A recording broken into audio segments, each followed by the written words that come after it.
and welcome to another exciting edition of the Dawson and Denise show. What up, y'all? What up? What up? What we not gonna do? What we not gonna do? I was getting ready to say I'm Denise. I'm Dawson. I like your shades. Thank you. Thank you. I like your shades, but hey, we are here. We are live. We are on a beautiful beach. It's a beautiful day. Yep. We're in the best of moods. Yep. So let's talk about moods. Moods. Denise came to me and she said, Dawson, let's go ahead and talk about bullying, because there seems to be a lot of bullying, not only on social media, but also when it comes and with teenagers and, you know, younger. It seems to happen with adults, where we see a lot of adults bullying people, definitely online, in the workplace, throughout society, and even in relationships. People are bullying people and basically trying to hold people hostage to stay with them. Right. So what type of mood do you have to be in? What type of mental space are you in that you feel that your only way to find happiness, or your only way to control a situation, is to bully another grown adult? So we'll start with the workplace, and then we'll work our way over to other places. In the workplace, you have people that have higher positions, that hold power, that's been there longer, that has more of an influence. You come in, people want to lie on you.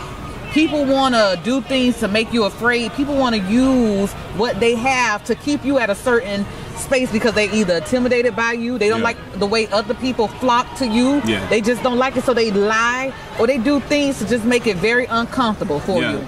But some people get intimidated, like you said, I think you said that they get intimidated by you. It could either be the way you look, your credentials, or just the way you carry yourself. Some people, they can pick up on a person who has, you know, I ain't gonna say high self-esteem, but a good self-image, self-esteem about themselves. Some people can pick up on that, and they become jealous or envious of that because they don't possess it themselves.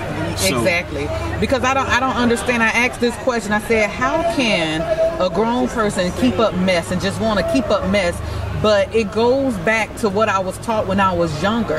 It's in them. It's in them, Their life is a mess. And the only control that they have might be coming into the workplace with that title. You take that title away from them, and everything has been stripped away from them, because they don't have real friends. They don't have a real man. They don't have real people that like them. Here she go, y'all. I can't stop her when she gets going. So they don't have people that like them. And it's very, for lack of a better word, even what I've been through, it becomes very cancerous in the workplace. Yes, I agree. In relationships too, and also with friendships, when you have people who want to bully in situations. And then that bad cell connects to another one and another one. Then before you know it, the whole workplace is going down. Yeah. But you have to be that chemotherapy. You have to be the one to stand up. And I don't mind. I don't mind being that person wherever I go, whether it's a relationship, at work, because some people might not feel like they have a voice. Some people can't have a voice, because you have to sometimes feel as if you have to take what that boss is doing to you. But I'm here to tell you, no, you don't. You can go file a complaint. You can go file a grievance. You can go and do whatever you need to do and be protected from them. Yes. And then same thing in relationships too. Down here in South Florida, and I was going to do some videos on this, we've been seeing a lot where people are in relationships, and this kind of leads with bullying, holding people hostage. If I can't have you, nobody can have you. And then there comes this thing of murder-suicide, where people feel like that their life is over just because somebody does not want to be with you. And I want to tell you something. If you're a person who has low self-esteem, if you're a person who always has to have their way in a relationship, and a relationship is about give and take, it's about compromise. If you can't compromise, and you know that in your single state, why would you get into a relationship? If you know you can't compromise and, you know, be able to see the other side of somebody's story in a friendship, why would you even get into a friendship with people? You got to work on yourself first. And the same thing within the workplace. If you're a person who's a supervisor or a CEO, and you know that you can't really, you know, stand yourself, can't even stand to look in the mirror at yourself, if you know then you come to work just throwing all this toxic stuff throughout the whole doggone department. Y'all, Denise trying to get me fired from my job. These people gonna be like, who you talking to? No, I ain't talking about you. I'm talking in general. No, you're talking in general. But because it is sad that you're 50 plus, 40 plus, 30 plus, you still keeping up mess. You still keeping up mess. The only way you know how to function is in dysfunction. So everywhere you go, every department you go in, every relationship you go in, dysfunction follows you because that's all you know. Whenever you see something going right, you be like, start a riot, start a riot. Let's start a riot. Oh, everybody getting along. Hey, let's start a riot. Everybody's happy. Hey, let's start a riot. Like, you know what I'm saying? Like, I don't understand that. And it is people, you laughing because you know it's true. It's so true. You know it's people that they cannot stand to see happiness and things working the right way. Because people, it's almost like when people, one of my subscribers, thank you all for all your comment stuff y'all send me on Facebook, and Denise, we get it, we read it, can't always respond back, but we thank you. Somebody sent me something and they were basically telling us, they say, thank you for not getting into these YouTube beefs and all this stuff online. And when I told you that, you were like, well, do they watch our videos? Because that's not even in our character. Because people who are always in conflict, people who are always in mess, people who always keep up drama, they are just dramatic people. They are messy people. They are people who love conflict. That's who that person is. A person who's peace, a person who's calm, a person who knows who they are, what they're here for and what they need to do. They're not listening to that. And if you bring that to them, you gonna feel bad because they're gonna leave you standing there with the drama, with the mess, with all of that, you know, that negativity, and you gonna know never to go to that person again because they're not what? Feeding you. When you don't feed something, it doesn't grow, and if it doesn't grow, it won't be able to take nothing from that you said or anything to anyone else. The people who keep stuff going are people who love mess because they messy, and that's why we have to put messy people in their place. Because they think it's okay. They think it's okay. They keep bringing you all this stuff and you keep consuming it. We talk about, you know, being healthy with our bodies, and we have to protect our minds as well and block things out. Yeah, we do. We really do. And I think that going forward in 2020 and beyond, it's very important, especially because for most of us, people, we're getting up in age. We're I don't want to say old, but you know, we're mature, wiser. And it's like you have to want to live at some point in your life. Unless God help you, you gotta want to be able to live a happy life before you get up out of here. I don't. It's like seriously, how you wake up and you just want to be miserable. Miserable, man. And you can change because if that's all you have known. That's not all you have to continue to do. It's not. You understand what I'm saying? Like, just because that's how you were brought up, or that's all I know, or that's just the way it is. And especially for those of you all who are in churches, all these other institutions where, you know, the leader, or even on a job, like as we were talking about, the person is, you know, setting the tone. Because if you're under a CEO or supervisor who's, you know, messy and keeping up drama, or, you know, they're bullying people, that just tends to trickle down on all the employees. And then you coming home to your wife and your husband and to your kids, and you're doing the same thing. No, you're not. They probably doing it to you because they probably not studying you, because that goes back to, like I said, you have to go into the workplace, or you have to go somewhere else to assert this type of power, because you don't even get it at home, because ain't nobody studying you. Can't nobody stand to be around you. Not even your own child.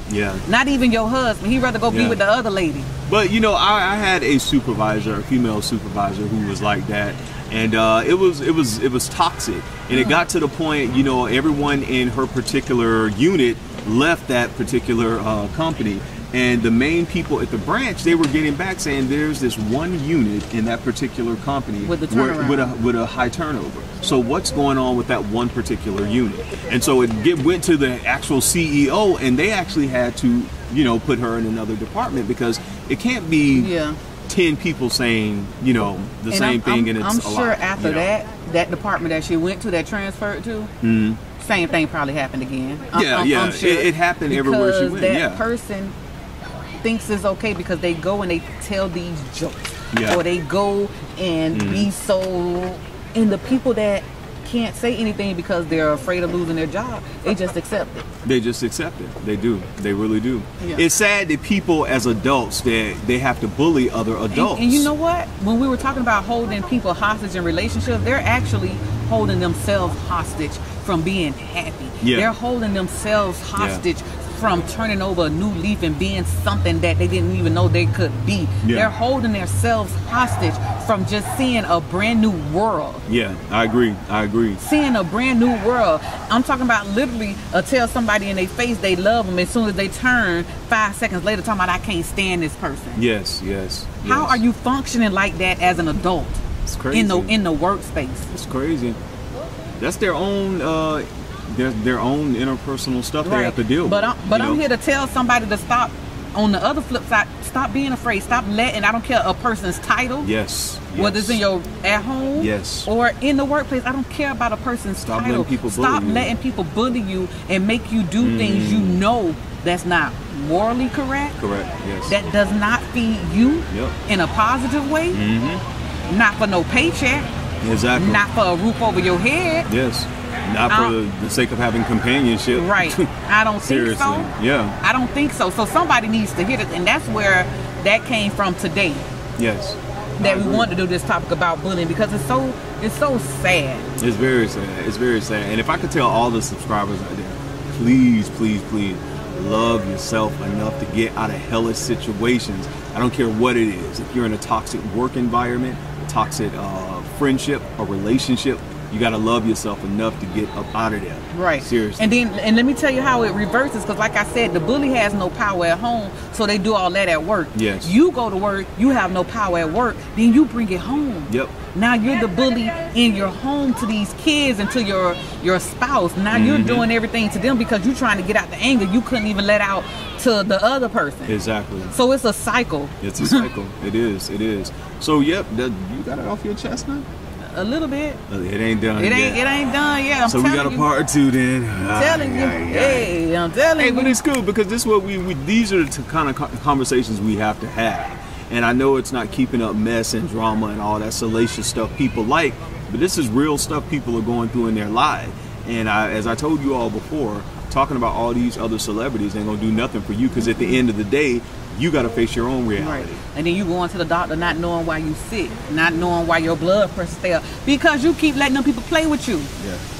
So true. Keep letting them people play with you. So true. So true. So yeah. So that's it. That's it. Thank y'all for watching. You got it all off? You got it? Not yet. Not yet. Not yet. But it's your guy Dawson. And I'm Denise. Y'all take care of yourself and each other. Please, please get out of toxic relationships. Get out of situations where people are bullying you. You deserve better. You do. You really do. Like this scenery, like just look how beautiful it is. Remember we used to do Miami Nights? Yeah. We used to talk, man, we gotta we got to go back to that spot. Yeah, that was Miami a nice Nights. spot. Yeah, it was just lit up. The city was lit up. Yeah, it was lit up. Yeah. Thank y'all for watching. Peace. Started it since '92. Look at all I've been through. So-called beef with you know who.